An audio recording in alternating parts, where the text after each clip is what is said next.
Thank you, Mr. Chairman.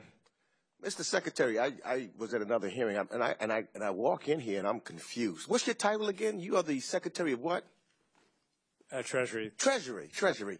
And you came here to talk about the Treasury and the economy. Is that not correct? This is a hearing on international financial institutions, Congressman. And that is significant to the people of the United States, right? I think it's very important.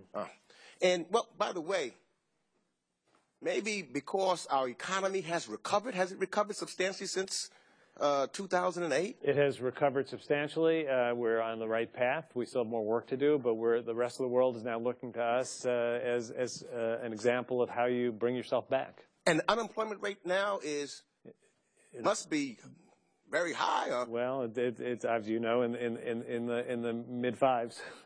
Oh, so maybe other folks don't have anything to talk about in regards to the economy and what your job really is. So maybe they're trying to talk about something else since they have nothing of substance that affects the economy of our country to discuss with you, Mr. Secretary of the Treasury.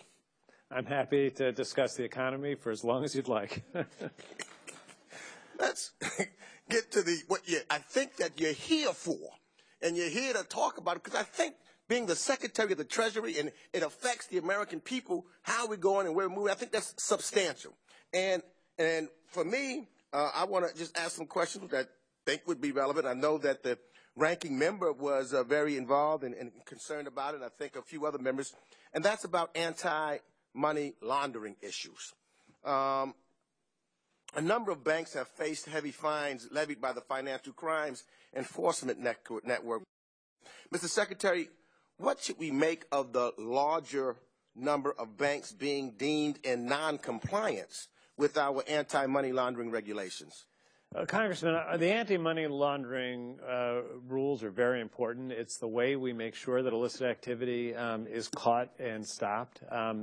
I think that we have been aggressive and effective in making the law well understood and in underscoring the importance of having compliance programs.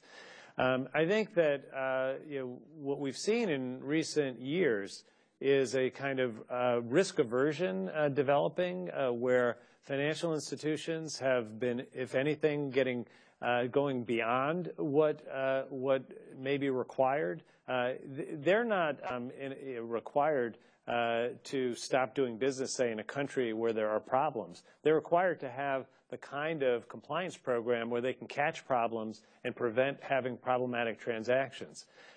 So I think that there's kind of two halves to this. What is the part that we control? What is the part that financial institutions control? And we've worked hard to communicate both with financial institutions and internationally with our counterparts abroad to make sure that systems are in place where we can both have very tight standards on stopping illicit money activities, but also have a system where financial transactions can continue. So do you think that the banks are putting enough efforts and resources into this? Look, I think they're putting resources into it. I think that they need to look at what the proper compliance program is, so that they can remain engaged in important areas of commerce without opening the door to prohibited activities. So Jilly, you used the phrase that you need to know your customer. Mm-hmm. Do you think the bank should also know their customer's customer? Well, they're responsible for where the money is coming from and going to, banks know what are suspicious transactions that should raise attention, and we work closely to make sure it's clear what is required of them. Let me, in the little time I have left, because I just came back from Asia and.